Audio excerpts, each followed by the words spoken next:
अब तक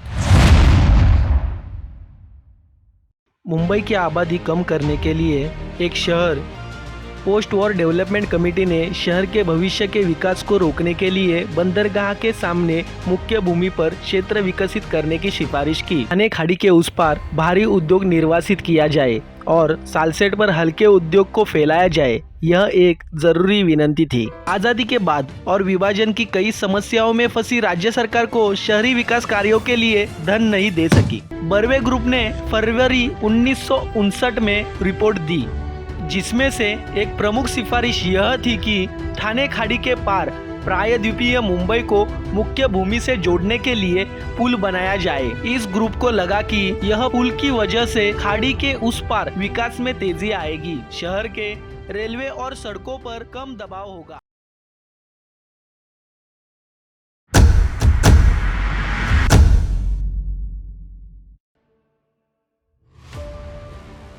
उन्नीस में प्रकाशित एक रिपोर्ट में बर्वे समूह ने बॉम्बे द्वीप पर नई औद्योगिक यूनिट्स पर प्रतिबंध लगाने की सिफारिश की, जो कच्चे माल को संसाधित करती थी या तैयार माल का निर्यात करती थी।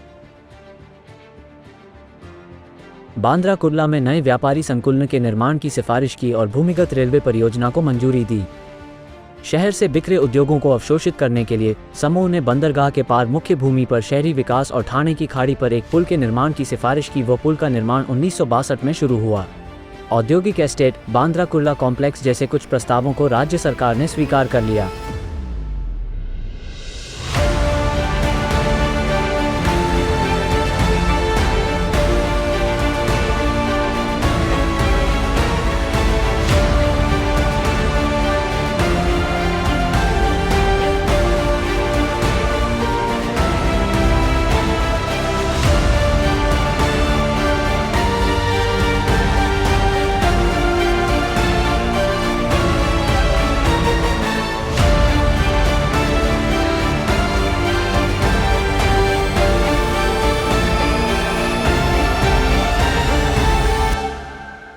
मार्च 1964 में बृहन्मुंबई नगर निगम ने बॉम्बे टाउन प्लानिंग एक्ट 1954 के तहत मुंबई के लिए अपनी विकास योजना प्रस्तुत की, जिसमें अगले 20 वर्षों में कुल 700 करोड़ रुपए खर्च करने का प्रस्ताव था। योजना को तैयार करने में 6 साल लगे और 3 सलाहकार समितियों द्वारा सलाह दी गई। इनमें सरकारी अधिकारी, व्यवसाय, औद्योगिक और अन्य सामुदायिक हित अभ्यास करने वाले आर्किटेक्ट और इंजीनियर के साथ साथ नगरपालिका वार्ड प्रतिनिधि शामिल थे। इस व्यापक और विस्तृत योजना की कुछ मुख्य विशेषताओं पर प्रकाश डालना आवश्यक है, जिसे कुल 67 मीटिंग तक अंतिम रूप दिया गया था। 1961 में 4.1 मिलियन से 1981 तक 7.1 मिलियन तक अपेक्षित जनसंख्या वृद्धि को समायोजित करने के लिए ग्रेटर मुंबई के द्वीपों और उपनगरों में जनसंख्या घनत्व को बढ़ाना था।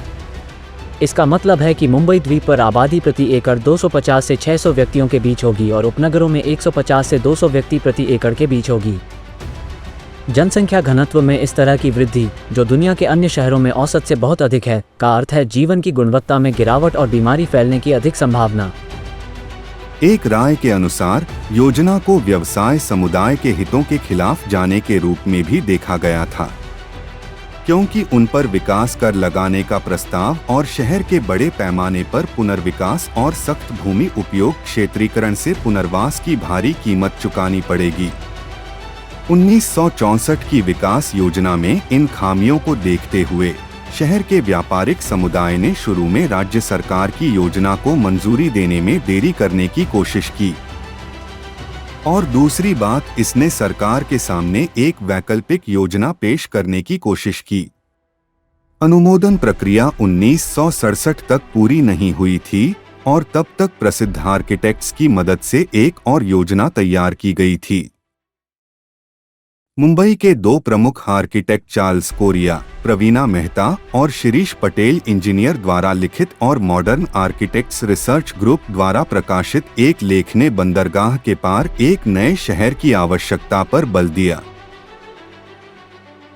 बृहन्मुंबई के समान आकार और प्रमुखता का एक प्रतिचुंबक यानी जुड़वा शहर में मौजूदा भीड़ की समस्या का समाधान करेगा। इस तरह नवी मुंबई का विचार शहर के व्यापारी वर्ग द्वारा लोगों और राज्य सरकार पर थोपा गया। 1965 में विकास योजना के प्रकाशन के तुरंत बाद सरकार ने द्वीपों और उपनगरों के लिए औद्योगिक स्थान की प्रतिबंधात्मक नीति की घोषणा की। यह बर्वे समूह की रिपोर्ट में की गई सिफारिशों का पालन करती है। नीति का सार यह था कि द्वीपों और उपनगरों में नई औद्योगिक इकाइयों और इकाइयों के विस्तार को दृढ़ता से हतोत्साहित किया जाएगा। यह आशा थी कि राज्य के पिछड़े क्षेत्रों को कुछ नए उद्योग मिलेंगे और राज्य कम विकसित क्षेत्रों में बसावट को प्रोत्साहित करेगा। ब्लूप्रिंट के लेखक चार्ल्स कोरिया, प्रवीणा मेहता और शिरीष पटेल ने इच्छा व्यक्त की कि जांच के दौरान नगरपालिका योजना पर चर्चा की जानी चाहिए ताकि मामले में जनहित के माध्यम से लोकतंत्र की इच्छा को जाना जा सके। उन्होंने जबरदस्ती मुंबई से आबादी को दूर करने के लिए काउंटर मैग्नेट या न्यू अर्बन सेंटर का विचार पेश किया। अंत में जब काउंटर मैग्नेट के विचार को आधिकारिक स्वीकृति मिली और यह एक व्यवहार्य परियोजना बन गई।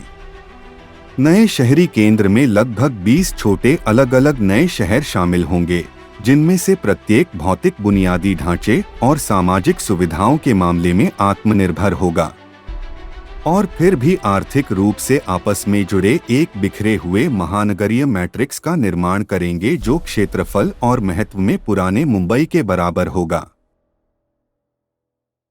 वाशी ब्रिज को 1973 में जनता के लिए खोल दिया गया